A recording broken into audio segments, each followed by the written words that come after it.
There we go. We're live. All right, welcome to another Thursday night of the Guitar Gear Locker. This is live show number 53, and this is pretty much the last show of 2025, believe it or not, until next week. Year went by fast. Yeah. Yeah, we have a lot of stuff we're going to talk about today. We're going to revisit. We're not going to beat a dead horse with the Tom Morello guitar. But we're going to revisit it a little bit since we've had, a couple weeks to digest it now. And then we want to talk about some of our gear year-end review for 2025, right? Some of the things that we either bought, looked at, liked, caught our eye, what we think, maybe if we have time, what we think about 2026 and beyond.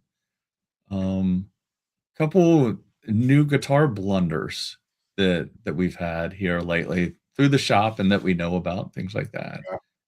Yeah. So don't forget to like and subscribe if you're with us right now, wherever it is, down one of those ways. Like and subscribe and follow us so we can keep bringing you more content. And we have some more guests coming on after the first of the year. So I guess we'll get right to it. I'll throw it up on the screen. Man, all of a sudden I lost my voice.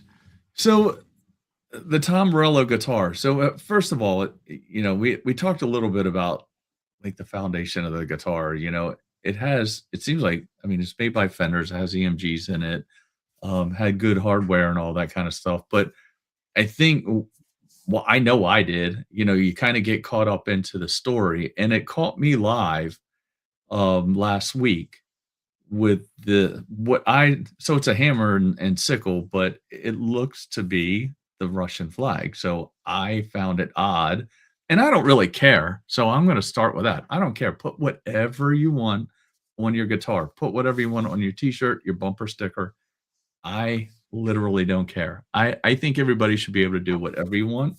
It's a free country kind of thing. But ... I think that let's just use you. If you were on stage and you had something controversial, that wasn't politically correct or deemed to be politically correct, Tom Morello would be the first person to call it out. Yeah, my career would be over. What's that? My career would be over. Yeah, well, maybe not, but no, I just use you because you would be more likely to be on stage than me, right? So, but yeah, if I had that on my guitar, sure, it would be over. Yeah. Well, and you know what? If you had that on your guitar, it would be appropriate because your ancestry is from there, right? So, yeah. That it like in that doesn't, like I said, that when that caught my eye last weekend, I blurted it out. It didn't bug me. I could really care less. It's him. It's him. Like, he is the guy. If somebody was sporting something on their guitar that he found to be not politically correct, he'd be the first one forming a protest.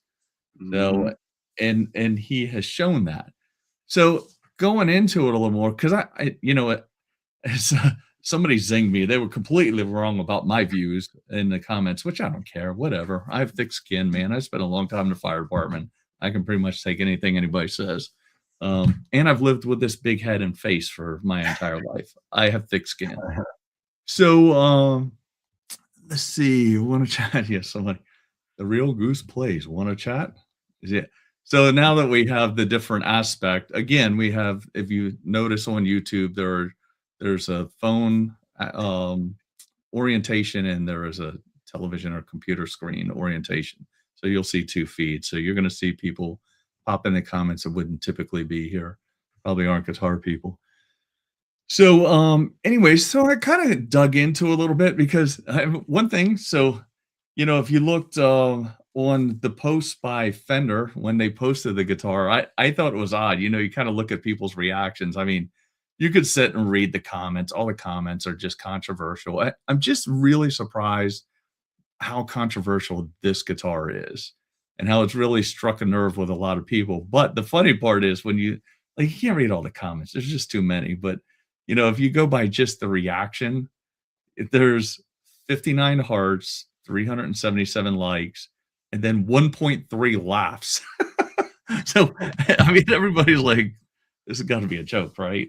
But some of as I dug into it, he's basically trying to pay homage to Woody Guthrie. Why are there 6 people? 6 people where?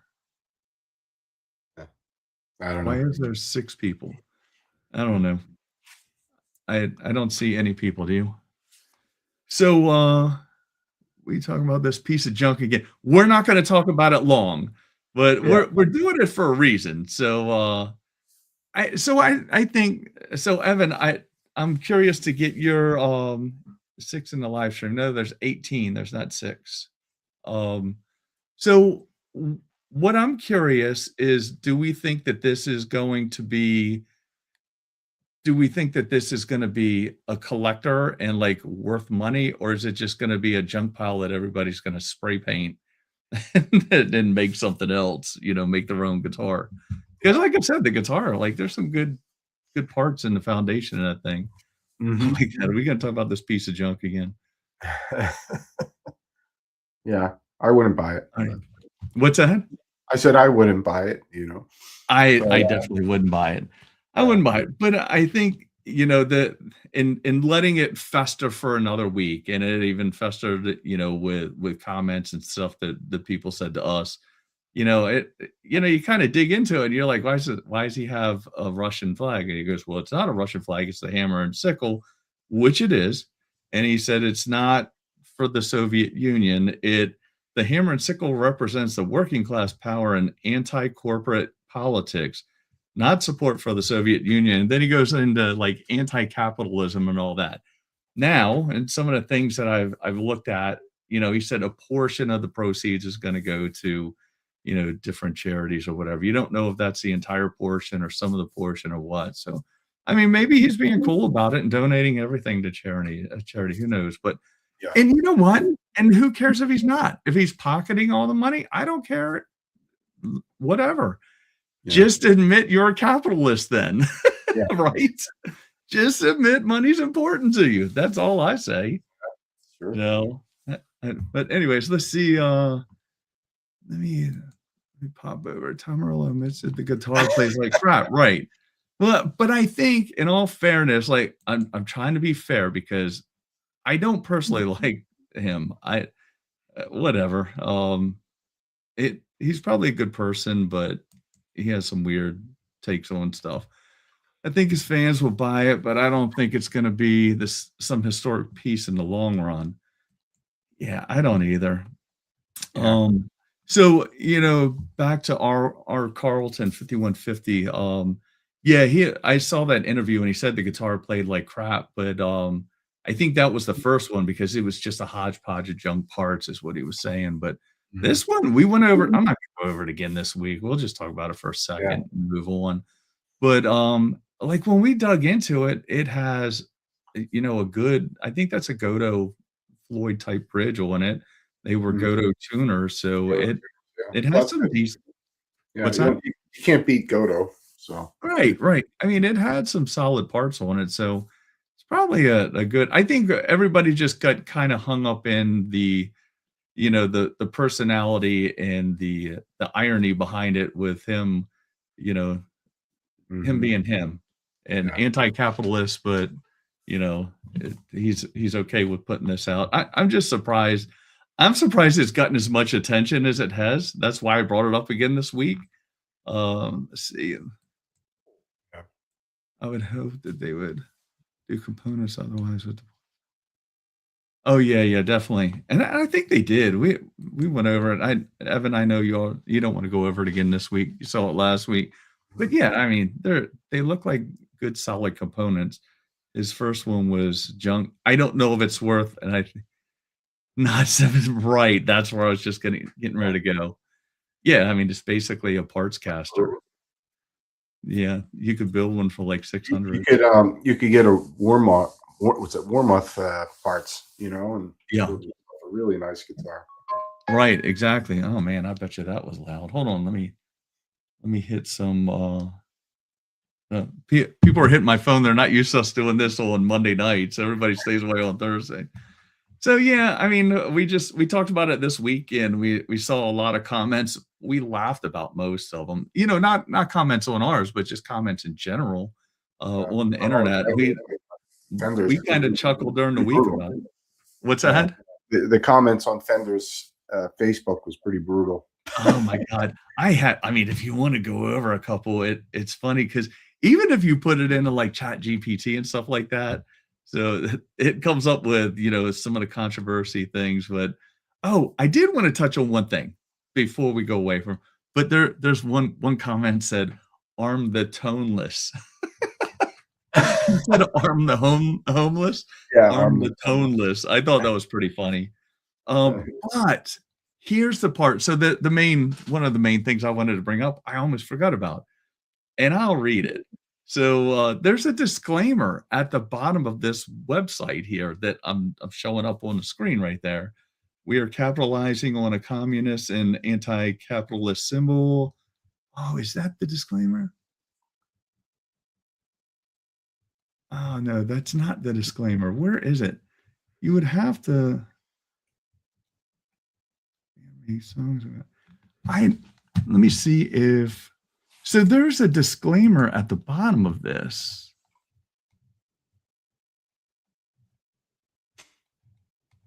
And no, it's not because it's on Fender's site. Oh, this is Fender's site. I saw it the other day. Oh, there it is. The artwork of this product includes a hammer and sickle symbol that may be restricted or banned in certain jurisdictions. By purchasing this product, blah, blah, blah, blah, blah, blah, blah. So, and it goes, you agree to indemnify, defend, and hold harmless Fender Musical Instruments Corporations and its affiliated. I'm not going to read the whole thing. It's right there. You can, if anybody's interested or not interested, I just think it's odd that you put out this guitar. I want to get it off my screen. It's going to dirty up my screen.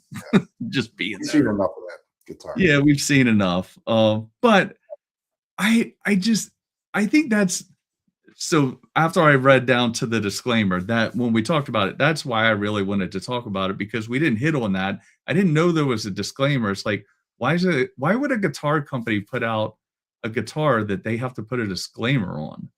It's just odd. Like I said, I don't care. Put a monkey's ass on your guitar. I don't care. Or whatever you want. Like, everybody do what you want, whatever works for you. But this guy, if you put the wrong thing on your stuff, he would be the first to call you out on it, is my point. The end. Belabored. Does it come with a Tom Morello proposal? Let's see. Glorifying communist bullshit. He says he's not. We have to take him at his word. Commie propaganda. No, he said it's for the working class people and, you know, anti-capitalist. So you have to take him for, I mean, that's what he says. He's the man. Give all his millions back then. Oh yeah. Yeah. Well, he's not taking any money. Come on. He would be against that. I'll gladly take his money, you know.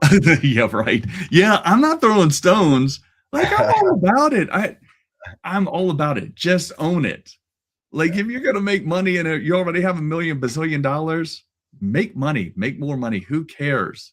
Like, if you can do it, I can't do it. He can do it, right? Just like the bread lines and pulling in circle. Yeah. So yeah, so that's our controversial little issue. The rest is going to be fun. I think it's almost Christmas, so you know, we have one more day everybody has to work and then chill out for a couple days. Everybody can reset. So let's see, what is our next? I just saw the arm the toneless again. All right, something I wanted to bring up. So there's and all this is like in guitar news that I've seen during the week. So there's a Danish/Swedish prog metal band named VOLA, VOLA. And one thing so something just happened to them. So they just lost all their instruments in a fire. So a devastating fire over there. So I guess maybe some of it's because I used to be a firefighter and a fire investigator. And, saw people lose a lot of stuff. And, I see a lot of guitars now with the guitar business. So, I think this is a good reminder, and we always like to do a little public service statement. So we'll go over the dry side of it, fire, and then humidity. So, like, make sure you understand what your homeowner's insurance insures, no matter where you are in the world. Make sure it's going to cover, they cover differently. So it can cover jewelry, weapons, and then, guitars. They cover them differently. So make sure your collection or your guitars are adequately covered, because you don't want to have something tragic happen and then you can't replace those. So there are companies you can go with your homeowners. In our case, I don't know how they do it elsewhere in the world, but in the United States, you can go with your homeowners, add it to your homeowners policy. I did that for 1 year, and then I decided to go. It's a lot like a collector car. There's insurance companies that specialize in instruments and guitars.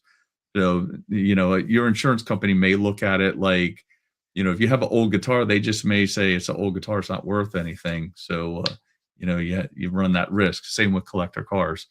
So, you want to make sure, or not make sure, but it's best, I think, in my opinion, to go with a guitar insurance or musical instrument insurance kind of company. And you could Google them. There's a couple of them out there. I always forget the name of the one I'm with. I think they're in Florida. But the rates are pretty decent. They're not super expensive. But it's another good example. Like, I think their tour had to end because they lost everything. So make sure your collection, your tools, your work tools, guitars, basses, are adequately covered by insurance, so you can get that stuff taken care of. The other is, and I thought of this while I was walking in here tonight, like, I'm looking at my hydrometer in here, and I'm in a basement and I'm having a hard time. It's been pretty cold here. Keeping the humidity up. So make sure you keep your guitars humidified and keep your humidity at a good level, which could be kind of difficult. All right, so I'm going to start blowing through some of the comments again, and then we'll go to our next. We had a couple blunders we want to talk about, and successes. I'm getting a Leo Jam Monsoon for Christmas. Nice. New Guitar Day coming there. 67. Could get a football helmet. All right. It's crazy what insurance companies think guitars are worth. Yep. Yeah, and it's the same. I mean, we've kind of talked. I used to have a old Nova, and when you go to the insurance company, they want to, I think it was a 72. They wanted to insure it like a 72 car would be insured. So I had to go with somebody specialized in that. Same thing with instruments. Yeah. Anytime you have anything that's collectible and has value behind it, you need people that really know what they're doing. You got like a 58 Les Paul, Right. They're like, insured. it's probably worth $5, 1958. Yeah. I had a customer have a fire restoration, and they had a vintage Telecaster, and the insurance company only wanted to pay what is receipt. Yep. That's exactly what I'm talking about. Oh, That's what I'm talking about. So, yeah, I won't belabor the point, but it's something that we've said it in a few past shows. Like, I've seen a lot of people lose a lot of stuff in fires, and sometimes they weren't adequately insured. And that, I think we don't realize, like, my insurance company, and I think a lot, tend to put collectibles, jewelry, cash, and guns. Believe it or not, they tend to lump them into one category, and they have a cap. And the cap isn't high at all. So that's just our little PSA. So blunders. So we've had, the last one is mine. I'll save that till last. Desert Island guitar rig. We asking? Desert Island guitar rig. Yeah. Okay, you go. You Me? go. Oh, yeah. I don't know. I'd have either probably my ESP Eclipse or ESP Maverick, and 50 watt. I don't know, or like a EVH combo or something. And I think I'd be good. Yeah. Sounds good. Can't have too much on a desert island, right? There's no electricity. You have to be acoustic. Wait a minute. Okay, so we can name whatever we want, right? Yeah. So I need gas, I need a generator, and then a Ah, JCM 800, that's right. and then, the 58 Les Paul, right? Yeah. No, no, no, back that up. I would take a 64 Strat, an Mhm. actual 64 Strat, JCM 800, I'm good with that. tube screamer, generator, and gas to put in a generator. Yeah. No? Was that good? Yeah. That's I think acceptable. so. Yeah, I think. I mean, yours isn't gonna be loud because you can't plug it into anything. Yeah. Yeah. You'll have to borrow my generator. All right, so, there's been we talk a lot on this, about things that like, there's a lot of things that happen right with guitars. We've seen a lot of good guitars come through that are really solid, but we see some that aren't so solid that we talk about week in and week Mhm. out. So I just had one guitar that you loved last year, and we'll talk about it more later, I guess, is the Fender Ultra, Fender Strat Ultra. Mhm. So I just had one of those come in here, and it was brand new, and it had a bad neck pickup in it. And the customer brought it in. I took the cover off the pickup, and you could see that the wire was one of the coil wire was broken in there. So I reached out to Fender, just like I've reached out to Lace. I've reached out for you before I was a Fishman dealer. Reached out to them for bad pickups, and they sent me a pickup. They're just like the bottom line is they just want to get it fixed and get it back to the customer. They don't want to get hinked up with the BS side of it. So Fender is not that company though. So I reached out to them. My customer reached out to them, the guitar owner, and I got a response back. He bought it off of Reverb, I think. So he reached out to the person he bought it from. So they had to go to Fender. So Fender sent me something like, "Hey, thanks for reaching out, but send them to an authorized Fender repair shop, and we'll send them a pickup." And I'm sitting here thinking, like, if you need my business information, I can send you the EIN and all that kind of stuff. And you can see I pay taxes, I have insurance, all that kind of stuff. A real business, and every other company has done it, but they won't. So you would think that they would be all about this brand new guitar having a Yeah. pickup in it that works. So that was kind of blunder number one. The other one I actually have a picture of. So to set the stage for it, I have a customer call, and he's been in here a few times, and he buys probably his dream guitar. It's a great guitar, and we'll say what it is here in a second. And he said the pickup isn't working, and he got this from Sweetwater. So he reached out to Sweetwater, and Sweetwater's one that you can, if something doesn't work, you can reach out to them. They'll make it right. So I've had that in the past also. I'm sure Guitar Center probably would too. Fender will not. Um, okay, I'll come back to your question in a second. So, so he buys this guitar, and the bridge pickup wasn't working. I mean, it's been a few weeks ago now. So the bridge pickup wasn't working. So he brought it in. He said, "Hey, I talked to Sweetwater, and they're cool with you fixing it. If you can fix it, if it's a switch, if it's just needs to be resoldered, whatever." Mhm. And we're talking about an ES 335. So I'll set the stage for it now. 335. So he said Sweetwater said that if you do the repair, they'll reimburse me, make everything right. They're just all about like make the customer happy, get the guitar back in his hands. Cool. Mhm. We don't get lost in this authorized Fender person stuff. That's just a bureaucracy, in my opinion. Um, so he brings it in, and we take a look at it, and I'm just kind of looking down through the F hole, and I'll show you what I saw here in just a second. I just want to set the stage. So I'm looking down through the F hole to see if I can see the contacts and where they are. But before I go, before I go into the guitar, I noticed something, and I shined my light down in it, and he was here with me. The customer was here with me. Thank God. I mean, he's a cool dude, but and you could see that So I'll share it now. So I looked down in the F hole and I noticed, can you see the pointer on this? Does my pointer show up on this? It does or Mhm. doesn't? Yeah, I can see Okay. it. Okay, cool. So you can see right there, this is inside the F hole. The switch is back here. I was kind of looking from up this way, so I could see that right there. So there is a chip in the wood between the two veneers, if you will, and then they finished over top of it. And in this picture doesn't even show how bad it is.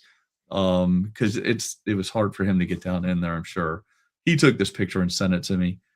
So I looked at it and I was like, "Hey man, you don't even want to no." I said, "So not being nosy, but I mean, what I know that's a custom shop.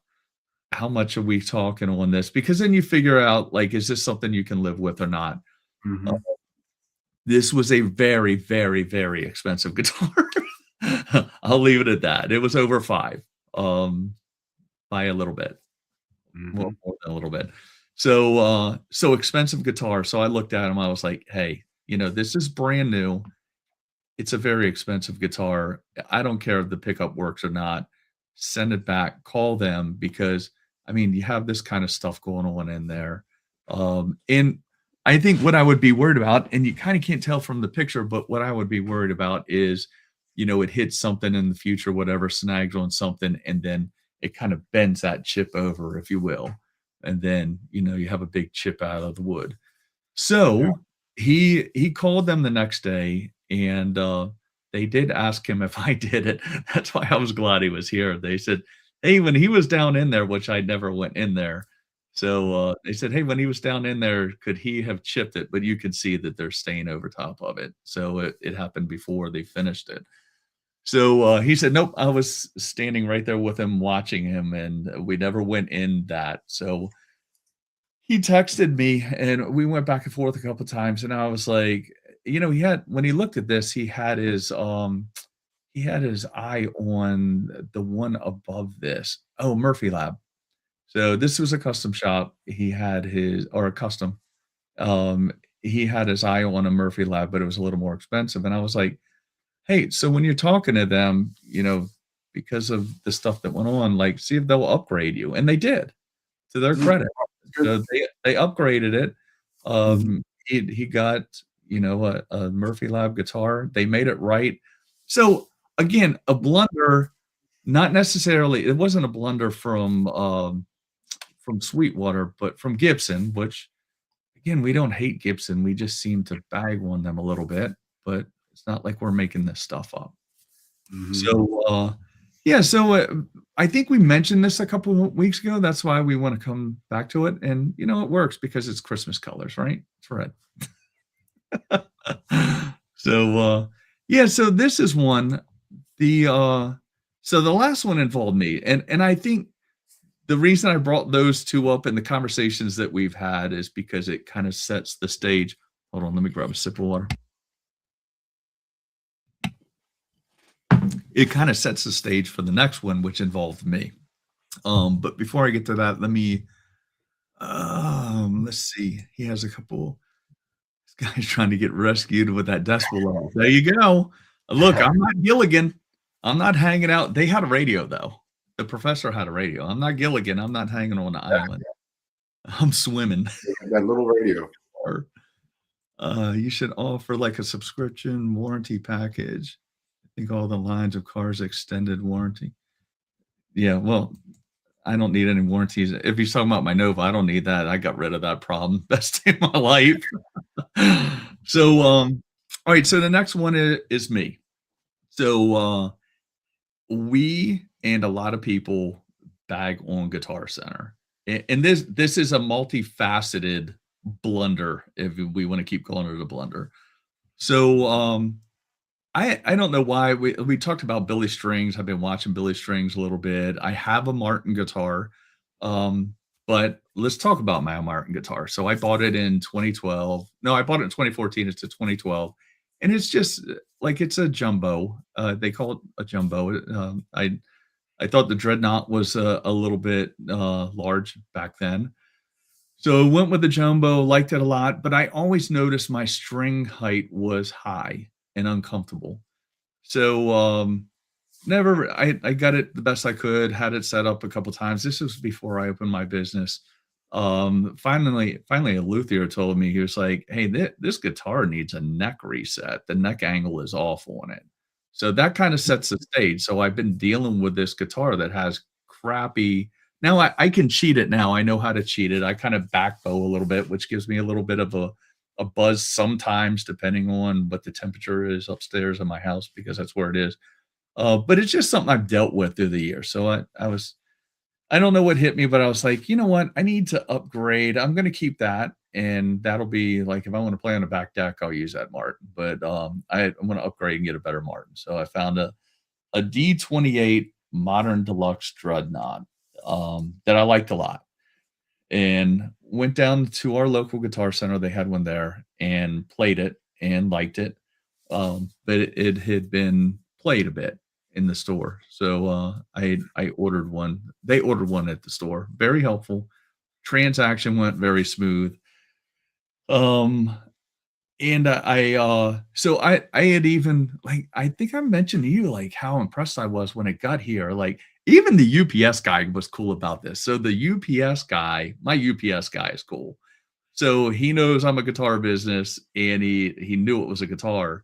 So he was like, "Hey, I made sure I knew this was a guitar coming in." So, and he plays guitar, I think. He was like, "I put it in a nice warm place on the truck, and I made sure it didn't get banged up, stayed upright." He was really cool about it. So got it in, and it was packaged nicely, like really protected, double boxed. And then you open it up, and the beautiful guitar has a checklist on top of it, where the person, I think in Kansas City, um, checked it out, and he, this isn't a big thing, but he marked the little checkbox for checking the electronics. It didn't have electronics in it, but who really cares? I don't care about that stuff. But he checked it out. So, I let it kinda acclimate to the house because, it was out in the cold. It was super cold last week here, if you remember. So, let it acclimate, and then, unboxed it later on, and, when it wasn't cold anymore. And, I noticed that the string height or the action was high on it, but I was like, "Yeah, whatever." I mean, it's probably settling out. It's getting used to my climate, my humidity levels in here. I'll let it go overnight, see how it looks tomorrow. So, the next day, I picked it up, still had pretty high string height on it. So I ran it. All you have to do is run a straight edge down. So best practices on an acoustic guitar, if you run a straight edge down the neck, it should fall right on top of the bridge, not the saddle, but the bridge. And on top of it, or maybe even a little bit above it. That tells you the neck angle is correct, and you can, get some decent action on it. So I found, so it was below it. It was probably worse than my old guitar, my old Martin. So, like I said, you and I talk about this we talk about it when we're not on here. We talk about some of the stuff that we see with guitars, and my weekly call, right? So wait a minute, intermission. So I need to remember to take that thing out of here when we do this. Yeah, it's my mom calling. You're in trouble. Yeah, no, no, no, no. You can tell, like, she calls every couple of nights at this time of night. Anyways, so back to the story. So it's worse than my old one. So and I'm gonna cut parts of this story out because it's already been too long. So I contact Martin, which I had already contacted him on my old guitar, and they didn't even answer me. So contacted them through their website, site, contacted them on this guitar, didn't even answer me. I called them to see if Martin has a lifetime warranty on their guitars if you're the original buyer. So I tried to talk to them to see if I could send my old guitar up to Pennsylvania to their factory. They blew me off. They were pretty much like, "Yeah, we're swamped up here. Just find somebody in your area," kind of thing.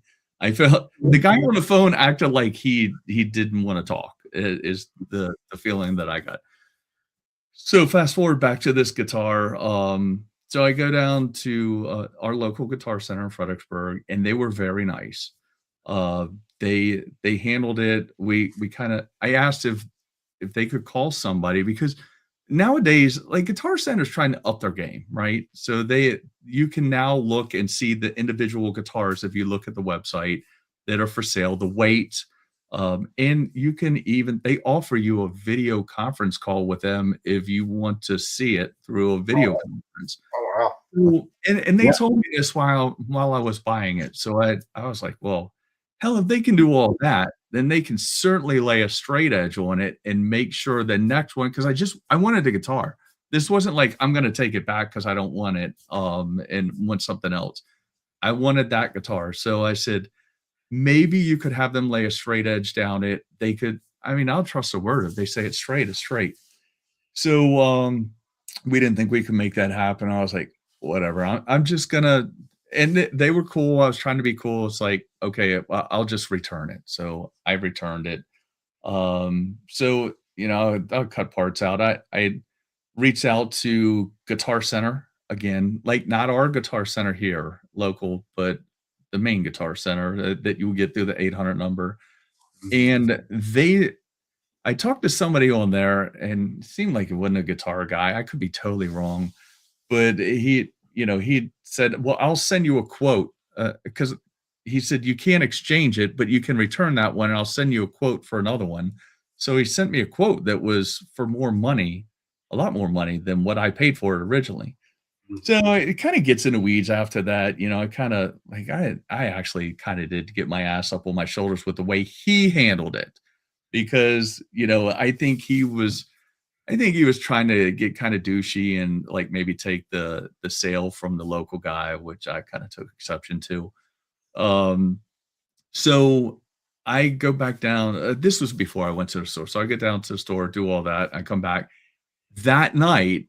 I was like, you know what? I'm gonna let them know. So I go online with their like you can write a comment, like it's not email, but it's through their website. So I laid out what happened to them and to Martin. Radio silence. To this day, I haven't heard anything from either one of them. Wow. So, this salesman at the local, Guitar Center, he was cool, like, he told me, he said, "Hey, I'm off tomorrow, I'll call you the next day and see if we can make this happen." And by then, I was just not in the mood anymore, it was like, "Okay, I've had my fill of this." I didn't wanna even talk about it. I was actually busy working on a guitar when he called, and I was like, "You know what? I'm not interested." I said, "So, my original intention was tonight I was going to, um, take a pair of scissors to my gear card while we were on here." That was my plan. So I was like, "Hey, I'm done. I'm done," because there's things that I've tried to buy over the last year. The EVH 5150 stealth amp. I tried to buy that. I tried to buy that Mirage. All this kind of stuff. The money I tried to give them, and I could never get a deal. Not with the local store, with the online store, which was probably my mistake. So, I told him that. I'm sure after that, he went and told, the manager, Steve, who is a great guy. And to Mhm. his credit, he called me back. I was still working on a guitar, and I was done talking about it, so I didn't answer it. But he followed up with an email. So and this is like, you go from 0 to hero with Guitar Center here. Like Guitar Center corporate or whatever they wanna call them, big fail. Still haven't heard from them, but he followed up with an email, and the email was like he owned it and he understood what the problem is. And I've known him long enough and known of him long enough that I know that he wants to do right by this local store and he wants to get good stuff in there and he Mhm. wants to do well. And, you know, no, I don't care what business you're in, guitars are fire. Sometimes you have a bad day, right? So even in my business, we have bad days. So there was something, and I won't go into all the way he worded the email, but it was how honest and how much he cared about my experience and customers' experience and this store that I was like, all right, I'm going to sit down. I didn't want to call back. And I know I'm making this in a long, dramatic story. And it's me being a drama queen at the end of the day, right? Not. So, I wanted to get my thoughts together. I didn't want to just like call and just, blurt a bunch of stuff out. So I organized my thoughts, sat down that night and wrote a long email, which I was kind of embarrassed about how long the email was over a guitar. But Yeah.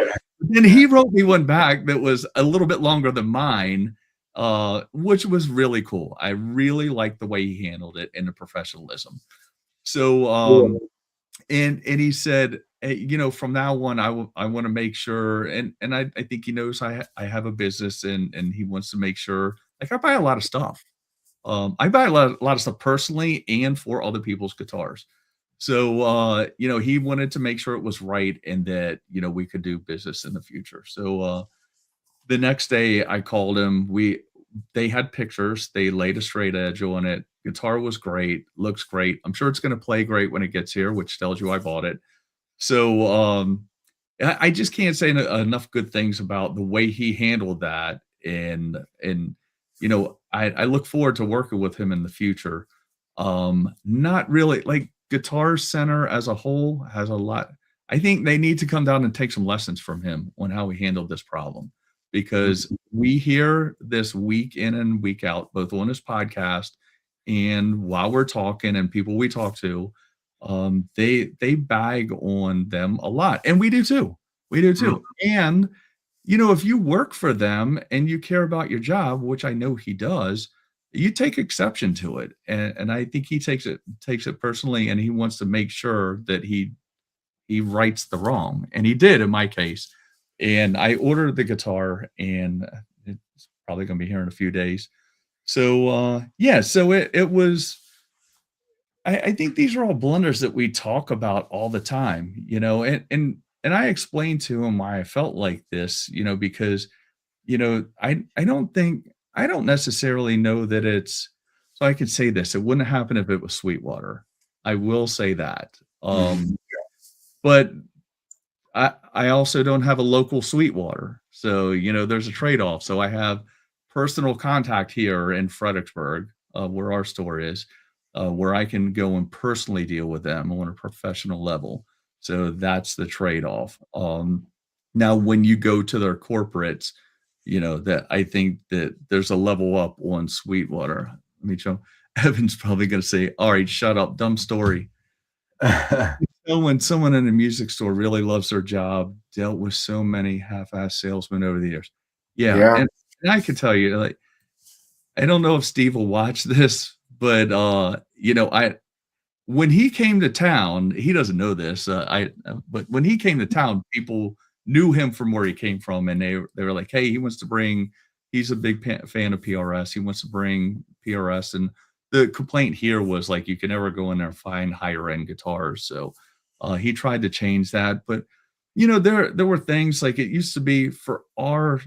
I'm actually just talking about this local Guitar Center here. I don't know about the rest.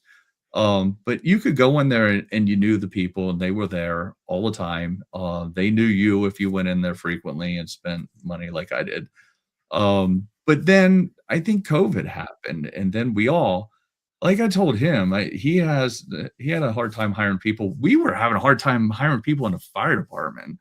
So you can hire them in local government here. So everybody was having a hard time. So, but I've seen in this store here, I have personally seen where I knew everybody to I would go in there every time and see a different face and I knew nobody. And now we're back again. I'm starting to see more familiar faces when I go in there and they're friendly. We've talked about their guitar tech in there. He's a good guy. I chat with him all the time. Great guy. So, yeah, so I think the local stores, and really, I think sometimes we look at it as, and I know I do, I'm guilty of this. Like, we really need to go to the local stores and the mom and pops, and we do need to go to those, but we also have to keep in mind that like this guy, like the guy I said like about 50 times right there, the guy in Kansas City, I think was trying to take the commission from the guy here, the salesman here. And the salesman here is in our community. like he is here in our community, so we can say they're a national chain, but he is a worker here in our community, and he's gonna go out and spend money. He's gonna make money. He's gonna spend money. He's gonna add to our tax base, and he's gonna have to see us out and about. So he wants to treat us right, is the way I look at it. You know, the guy on the phone, maybe he won't give you that personal attention that you can get in the store. So it was that was a long story for I have a kick-ass guitar coming in. I'll put it up on the screen here in a second. I have the link to it, but it's a nice acoustic. Like I said, I wanted to upgrade my acoustic. At the end, I got a good deal, a good fair deal. We had a lot of great conversations. I learned about a lot about our local store. I was happy to hear it. I was happy to learn it, and I look forward to doing business with them in the future. But at the end of the day, the the guitar, not the retailers, but the guitar builders and the manufacturers, man, I still don't get this whole concept of building a guitar. And I know they're made out of wood and everything moves and all that kind of stuff. I say it all the time, but building a 335 that was very expensive, Yeah. that made it through quality control with that kind of a pickup that doesn't work and that chip in it. How Yeah. does that happen? Yeah. How does the Fender make it out with a pickup that doesn't work? I Mhm. just don't get it. Like, how do you buy so this wasn't a cheap Martin. How does that make it like, at what price point do I have to make it to before Martin will talk to me Yeah. about a guitar that they had a improper neck angle? And so, and at the end, in summary, before I show the guitar, you know, so the neck angle was a little off. Would, you know, anybody really notice it? Probably not. That you could go in there and crank on the truss rod and probably get decent. But in my opinion, if you're paying like this is gonna be my guitar, right? Yeah. This is not gonna be what I'm gonna flip. This is I play an acoustic all the time, probably 10 times a day. And this is an expensive guitar. This isn't, not even $1,000. It's like, and that's not, you're talking a couple grand here, Yeah. for acoustic But guitar. we should expect a $500 guitar to be put together. We've talked about the stuff Absolutely. that's coming in from Korea and Indonesia now. And you do, and They're you getting and you better. see, yeah, you see guitars like that they're supposedly on the lower end and come out perfect. And Yeah. then you see Gibson, like I think a friend of mine who got a Les Paul, I remember, and he saved up for it, was putting money on it, and got the guitar, and the frets are hanging off on the side. Right. And it's just like, how does that happen? How does that pass? Quality control. So yeah, so there it is, huh? There you go. This is the Martin D28. I didn't really want any electronics in it. I didn't Hmm. get the pickup. You know, if that's something I never play, through a PA or anything. If I want to, hey, good thing is I'm a Fishman dealer. I'm right outside that door right there. There's a bunch of systems. Hmm. So yeah, great guitar. I played the one that was here just a little bit. Um, and it played pretty good for even for having high action on it. But this is their modern, so there's a lot of things that they kind of changed up with holding the kind of historical side of the D28 Dreadnought. But I like it. I liked how it played. Good guitar. I'm looking forward to seeing it. So that was a long ass story, wasn't it? But I think, like I said, I just think that Well, we need more Steves out in the yes, customer service yeah, because that's something that unfortunately doesn't exist very much these days. Is customer service across the board, yeah, and he made it right, and right, yeah, I mean, and like you said too, it doesn't matter if you're spending $500 or $5,000. right, right. There's no excuse for things like that. Right, and there's Uh, companies out there that are making it right. You and I had a issue with a Fishman pickup, and they sent one in the mail, and it was here in a couple days. You were yeah, back up and running, and yeah, they were good to deal with, and Sweetwater made it right on that Gibson. hmm So, there are people that care, and I mean, he could have easily blown me off. So, Yeah. but yeah, the email was really impressive. Like you know me, I'm a pessimist.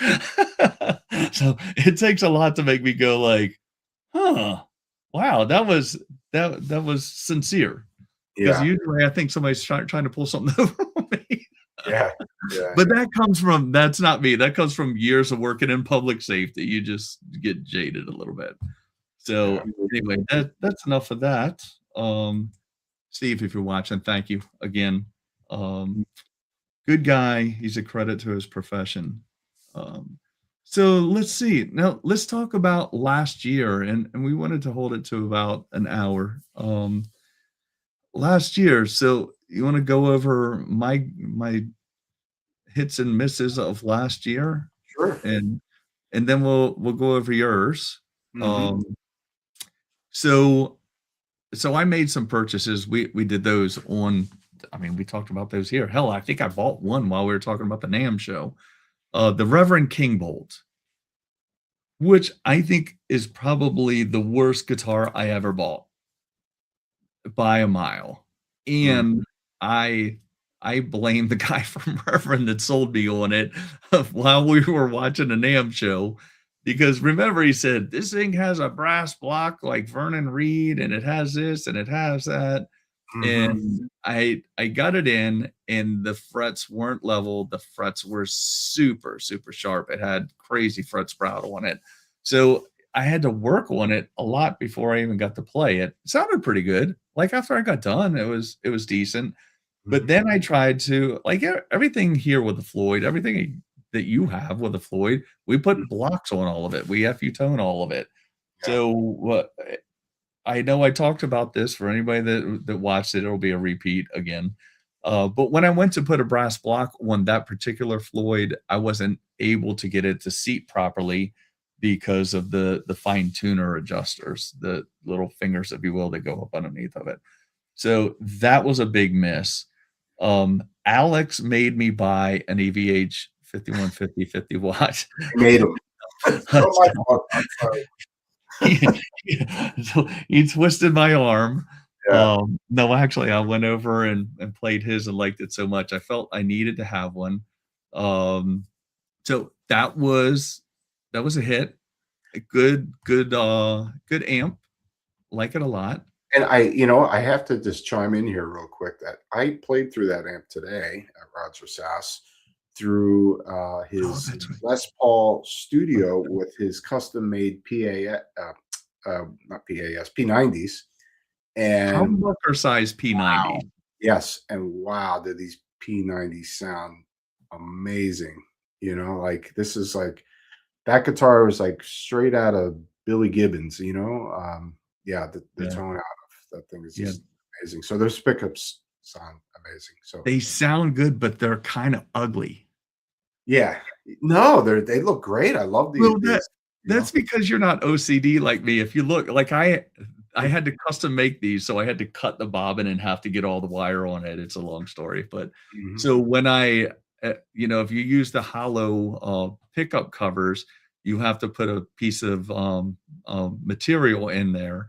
And when I did it, I didn't get the poles exactly straight, but which is cool because they're kind of punk-ish. Mhm.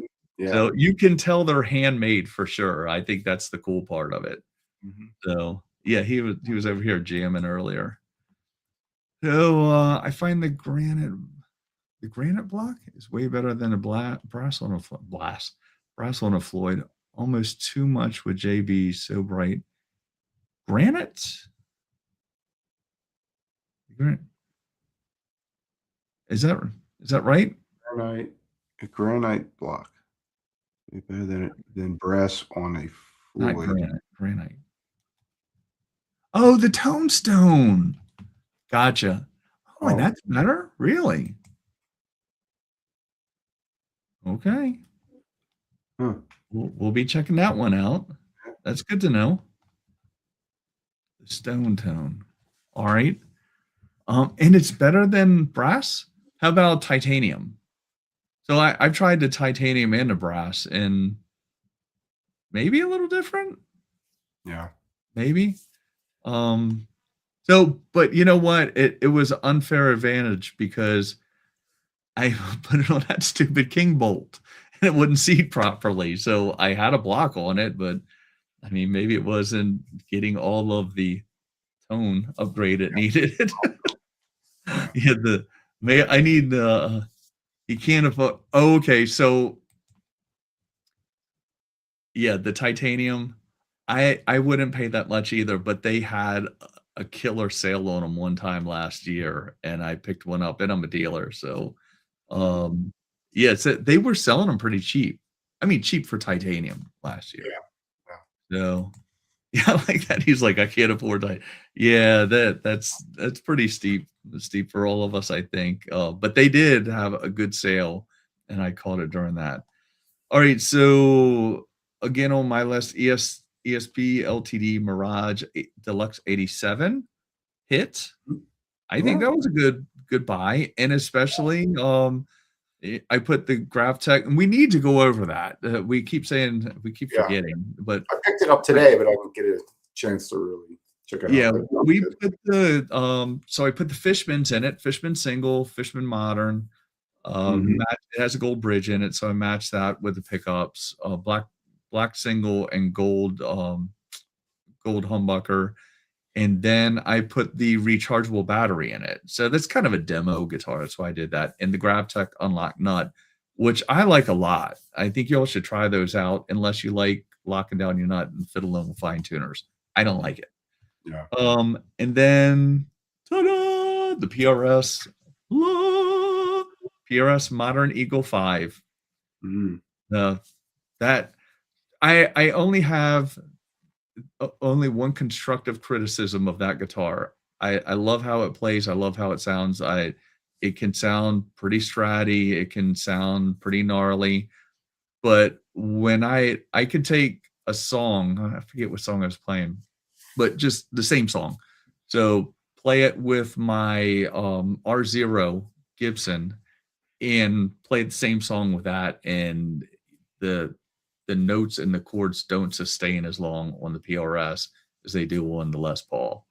Mhm. So yeah, that's the only thing I found with that. But that's probably my favorite. So then I'm gonna have to pop yours up on here. So we're gonna share some screens and then I'll Well, shut keep up in on you. mind, I haven't played any of these guitars, but these were They're the just your ones, picks. yeah, that stood out to me that looked interesting. Yeah. So, and I will pop those up one at a time. I think. All right, they will be in no particular order, Alex. Mhm. Oh, maybe they will. I'll try to go in the order you sent them to me. Ah, all right. There you go. So the So, first is Lux Tone. yeah, yeah. Is there any other photos on there? Yeah. The back of the neck Um, and all that stuff? Should be. Yeah, there you go. oh, there you go. All Yeah, right. so, So, yeah, so oh, that's a Lux tone, and it's kind of like, an Explorer shape, and I just love the I like the relic guitars, but n not when it's overly relic, and, yeah, that thing just I don't know, it really striking looking. It looks very comfortable to play. Now I haven't played it, yeah, but that guitar really stuck out to me. I like the shape and, yeah, the neck looks super nice if you look at the back of that, yeah, look at that one, I oh mean, yeah. look at the Look. relicing that was done on these guitars too. Really Oh, there impressive. you go. Yeah, and, these are, set necks, Mhm. and I believe ebony board, I think it's mahogany as well, all mahogany neck, mahogany body. Um, but yeah, I don't know, that guitar really I'm not too much of, like, an Explorer guy, but I don't know, for whatever it is, that guitar really stuck out to me, and, I've been very curious about Lux Tone in general. Um, so if there's any Lux Tone players, is that a low profile? It looks like it I, is I think it is. Yeah. and it's recessed, right? It's Yeah. definitely not flush mounted. He digs Yeah. a burnt look on that one, yeah. So do you see one of these in your future? Oh, we'll see.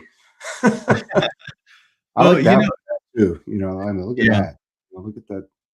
Well, it's That kinda like oh, Explorer meets Hagstrom, right? Like yeah. the Yeah. shape Maybe. like down here? Yeah. We're an Iceman. Yeah, Yeah. yeah, yeah.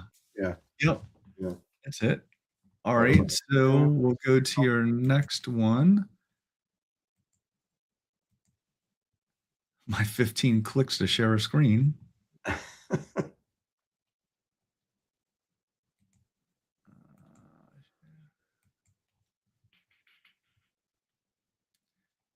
I'm saving the one for last. Tom Morello. We'll never talk about him again, we promise. Yeah. We're So, done with that subject. so this is the ESP LTD Andy LaRock signature model, and it is an Horizon. Now it's got my favorite spec with the hum single Uh-huh, configuration. And I believe that's like a quilted maple top on there. Um, Now this guitar, if anybody's familiar with the Horizon's usually 25/5 scale, which is 24 3/4 scale on this guitar. Um, and I've seen a lot of really, really good reviews on these as well, like through the roof, of everybody that's reviewed them. But yeah, I mean that guitar really, and I like the finish. yeah. Over the years, I've got more into colors, which I was never really much of crazy colors and things like that. I think that guitar, like I've seen some videos that you could really see. I've actually seen Andy playing it live, that Uh-huh. guitar, in fact, before it was came out. But yeah, that guitar stuck out to me. I believe it's just one volume, three toggle switch, and Yeah, yeah. So, pretty pretty straightforward. mhm. And let's see, Built to shred, obviously. right? That with us.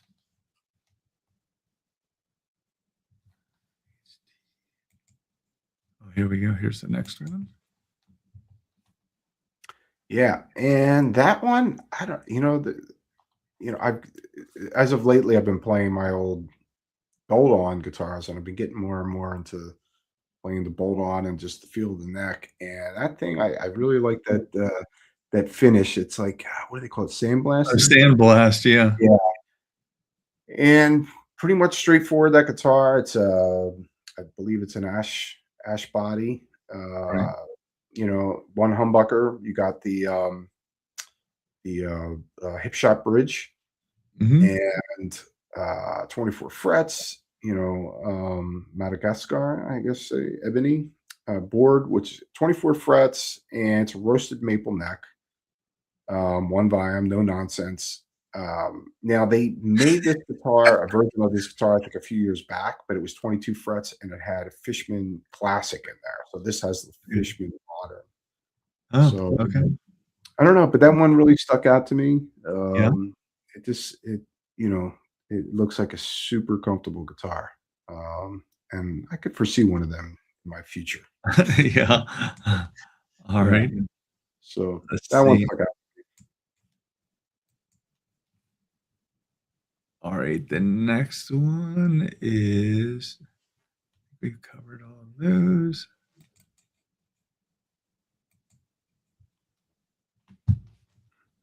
Yeah, and then this is the Mick Thompson guitar, which also is a hip shot bridge, but that is a hip shot brass bridge, I think. Okay. Um, his Fishman signature pickups in there.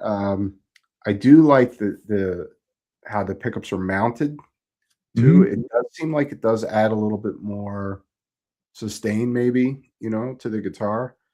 Okay. At least in the guitars that I have with the pickups mounted. Now the switch, I believe, is for the voicing, I believe. Right. and I think there's also a push-pull on that as well, so it's like, I don't know if it's like 3 or 4 different voicings on that guitar. Really? Yeah, yeah, for one humbucker.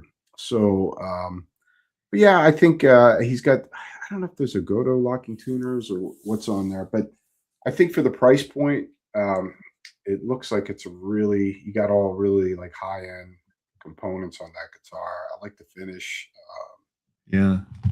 um, You know, it's oh, interesting to me that the Mick Thompson set, because I carry them yeah, here, and in his signature guitar, he has 1 pickup. yeah, yeah, yeah, Isn't yeah, that interesting? yeah, yeah. I No. think there's more to come from him for Oh, I imagine. Alright, we ESP. have Yeah, another that one stuck out to me. ESP has gotten boring in the last 5 years-ish, and, you know, somebody else did tell me this, not making that up. I don't My opinion, yeah, I own 4 LTDs, they cancel Kirk Hammett's, goal. You think? I don't know, I disagree with that. My only complaint is, I think they've come out with a lot of really interesting, cool LTDs the last few years. They have not done E2, the ESP Oh, standard guitars in a few years, so we'll see what happens in 2026, but, and I like the last batch of the, E2s that they came out with. right. But yeah, no, I think they've been really making Well, they some kinda got behind, right? They got backed up really and behind. Yeah, yeah, they were definitely since the pandemic, it really, screwed them up along with a lot of other guitar companies, so I think that's one of the main reasons you Wouldn't haven't it be seen. nice when we can make it to a time in history where we don't say, "Since the pandemic"? Yeah, yeah. Before I share this one, I just saw a comment pop up. We'll hit that one and then your last guitar. Mhm. I don't care for Mick, but when they announced him as their new artist, they showed him using the Mirage with the Jawbreaker paint job. I was gonna buy one. Why didn't you? Yeah. Mirages are fantastic. There's still time, and you can probably get it before Christmas. Actually, it's pretty good, time to buy a guitar in the used market. Oh, he said they didn't make it. Okay, I'm dumb. Well, Nick has a bunch of old ESPs, so it's probably Yeah. one of the older ones. Okay, well, you can't buy it and have it before Christmas then. That's right, he's like, "Dumbass, they didn't make it." I'm too busy trying to read and not screw up what I'm reading to pay attention to what I'm reading. Alright, let's see, your last one. I like that, the last one, "They didn't make it." Alright. Yeah, and, I like that, "Yeah." yeah. So, a Gibson, actually, but, I do remember these guitars in the, mid-80s. A friend of mine had one too, and, yeah, it's just a reissue of, like, I guess, probably, like, 84, 85. Those years, they were making, uh, these guitars. Now that one, yeah, I believe that's it. It doesn't have the pick guard, and, yeah, I That's don't a know. Matt Sword kinda guitar, right? What's that? Matt Sword kinda guitar. Yeah, yeah. Doesn't he do, Gibson He Vs? well, yeah, he plays all Gibson Vs for the Yeah. most part, but, I don't know about that model that he has, but yeah, if you notice, are a little bit different than the 70s or the traditional Uh-huh. Gibson Vs where you don't have a pick guard on there, Right. and, I don't know, I always liked them back then. I wanted one, and, I don't know why, but it's I cool love to the see them do a headstock. reissue of that. What's that? I love the headstock. I would love to see them do reissues of the late 70s Bs with the flat headstock, but, we'll see. I think I've seen some, like, limited edition custom shops. I think they did maybe Yeah, at one point, yeah. but, yeah, I thought that was a cool guitar, so I don't know, there wasn't that much that really caught my attention, and I have to say the number 1 guitar that really caught my attention was that Luxtone. I just thought that was really Yeah, sharp because yeah. there's actually a video online, I guess if you go on their YouTube channel, you'll see a Right. video of that guitar. So Beautiful. They make some good stuff. He said, "No shade, you guys are blessed. We try to be." And thanks for joining us. Yeah, Yeah, thank you for coming on. yeah, we Yeah. appreciate everybody joining us, and especially it makes it really easy when people are, chatting Mhm. up in the comments. Kinda reminds me of the V2 they did in the Yeah, '80s. yep. Yeah, like, that guitar is basically based on, I believe, like, 80 probably 1984, 85, 86 models, and the V2 probably stopped in, what, 83, something like that. They stopped making them. Um, V2s are cool too, but I think they go for a bit of money now. You get the V2s, Yeah. so, you know. So, real quick, we had somebody ask us. I think things are starting to trickle out about NAMM. I think after the holidays, we're going to hear a lot about. Oh, Yes, I that, just saw the comment. Pat from Hell, yes, yeah, Pat has, yeah, I think he's got 2 of them actually, and that's got the headstock, like the, Explorer headstock on it, which Dave Mustaine actually did now has on right, his, signature, Gibson V. right, So, yeah, that's right. That's right, Pat. Yeah, I think Pat's got owns 2 of those. yeah. Great So guitar. I think things are starting to trickle out. After the holidays, we're going to probably hear nonstop NAMM leaks. I would think. I've heard Yeah. a couple little things, but nothing big. Like little teasers. But so personally, what and I'll add in afterwards. What do you think the trends are going to be for 26 and beyond? Hmm. You know, I'm gonna predict something that you will see more 6 strings and 7 strings. Yes, yes, So, that's one thing I will predict, not because I'm not a fan of 7-string guitars, but it seems like, they're starting to lose their lackluster with, younger people, and they're all wanting 6 strings.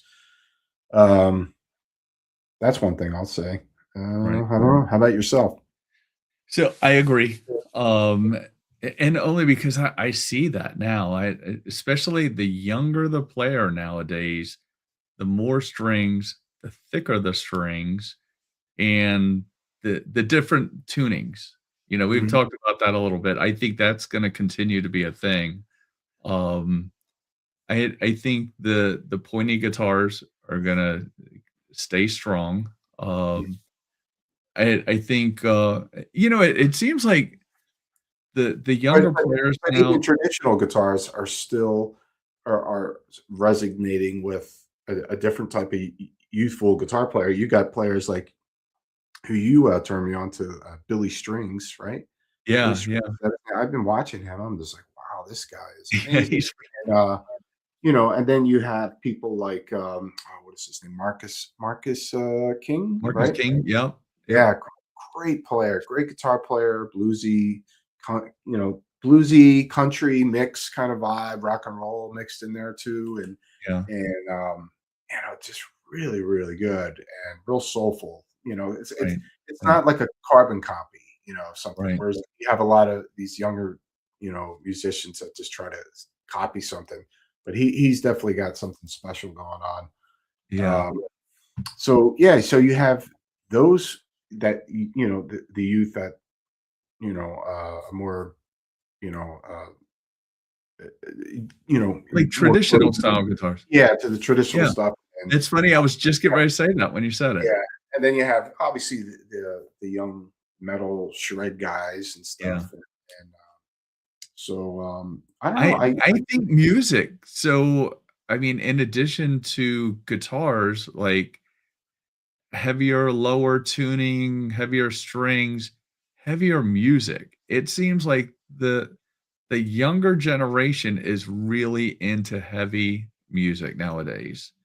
Yeah, Like, and I'm not talking about, I mean, you hear the ones that are into Sleep Token and the metalcore, but I mean, I know I told you about that one kid that came in here. He's like 4 foot nothing. I asked him who his favorite band was. He said Acid Bath. It blew my mind. So they're into all that old school stuff. I think that we're gonna see that keep building. I think this is going to be a big year for metal and in particular death metal. And rock music and blues music, Yeah. which, Yeah. I love to see that because we need to preserve that music. So there's a younger crowd that is championing that Yeah. that music now, and very appreciative of it. So Well, and I think yeah, that that's a combination of 2 things. Smart kids because they're growing up listening to the crap that's on the radio now and saying, "I need to listen to blues or old stuff yeah, because it was better." There's some new stuff out now that's halfway decent. hmm And the second and more importantly, good parenting. yeah, yeah, My yeah, my kid listens to cool music, so, yeah, yeah, that's because that's yeah. what she heard. I think that they're looking for something that's genuine, Yeah, and they want something real in their life. And, right. they don't want to be force fed this plastic bullshit. And Yeah, yeah. so, yeah, and they see through that, and it's really really amazing thing to see. The how the all these young kids that are so into the old music. Right, It's right. great. Yeah, well, and so my last thing and I know people are gonna hate to hear this, but man, fewer I think there's gonna be more modelers and fewer tube amps. I know Mhm. you don't wanna hear that, y'all are tube amp all the way, Yeah. but I think the younger generation, even some of the older generation, between, the Helix and quad cortex and um Even little practice amps like this thing. yeah, you didn't talk Uh, about th that. yeah, this is the pot made by Positive Grid, what's it called? Spark. This Spark, yeah. So, thank you, Ian from Sweetwater. It was his suggestion that I get one of these because I just wanted something small to I can just go sit wherever I wanted in my house. And I tell you, like, this little thing, I mean, it doesn't even sound digital. It sounds like analog, it sounds like tubes. I mean, it sounds that damn good. It's Right. really surprising. So, and it's Yeah. 5 watts, this little thing right here. But, yeah, really, really impressive. So Yeah. technology's really come a long way. Um, but, Yeah, yeah, that you're probably that's what I think. I would say you're right on, but there's still, it's like, the young people that want old, tube amps, and Yeah. it's just like, the kids that are into vinyl, they want to, Mhm. they don't want the CD, they want the vinyl, Right, right. so there's still a market for it, and but yeah, technology is definitely on the rise. That's for Yeah, sure. They've gotten yeah, better. It's just like with recording. When digital recording first came out, um, it wasn't as good, and right. it's really come a far way as far as Yeah. recording albums. So, Yeah, that's true. Well, and I think there's always gonna be a place for tube amps, and, I told the story a couple weeks ago where I forget who it was, he was trying out these guitars with these pickups, and I was like, "Damn, those pickups sound good." Then the next guitar, that and I realized it was my amp. Because sometimes, after working on guitars all day, you don't wanna go out and mess around with the amp, so I just play through the Fractal, and sometimes I play through that a lot, and then when I go through the amp like, when you were on it today, I was like, "Oh my god, thing yeah, sounds yeah. good." I mean, there is a big difference. I'm Mhm. gonna catch up on the Mustang Les Paul 24 frets, 25.5 scales, shaved heels has been teased since 2022. Gibson's dragging their butts. And then I see Evan, because I think I already got the sounds awesome. My mom's boyfriend has one. The Gibson Mustang.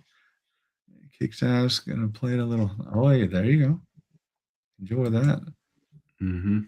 Then I agree. Don't eat me up in the comments. Mhm. Yeah. Like, the bad thing is now these are going out. Like, everybody here heard the context of the conversation, but now we're doing more on shorts and they go out to a different audience. And some Mhm. people don't like what I say, which I think is hilarious because I think I'm funny.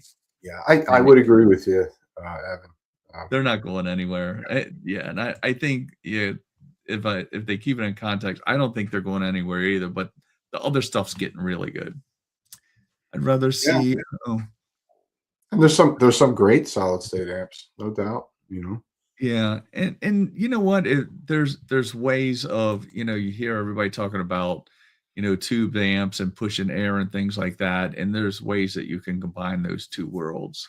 Mhm. So, and I think the more that they combine those two worlds, the better off we're all gonna be, 'Cause Mhm. I Sure. think that the 2 they're already doing it, like I said, but those 2 worlds, you get them to collide in the right circumstances, tube amps may have problems.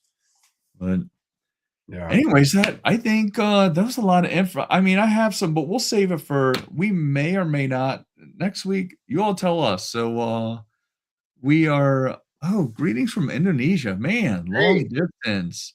thanks Thanks for for joining. Please subscribe, like, and subscribe. Thank you for joining us.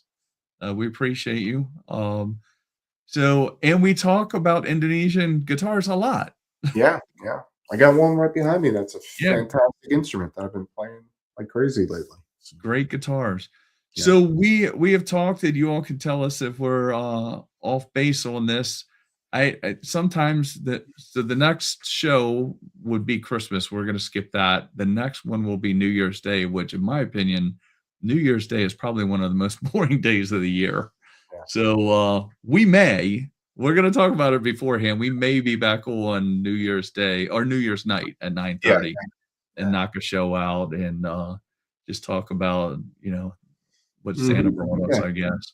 And we have some stuff we have some stuff on deck to talk about with like Wild Audio and Uno guitars and all that kind of stuff. Mhm. So Yep. we're kind of getting late. So if nobody has you have anything else, Alex? No, We that's covered it. it all? Just, I think we happy covered it all. holidays, everybody, and be Absolutely. safe. And yeah, we'll see you guys in the next episode. Yeah, thanks for joining us. He Yep. said, I'm out of here. And thanks, guys. Thank you. Thanks, everybody, for joining us. Happy holidays. Yep. Have a good night.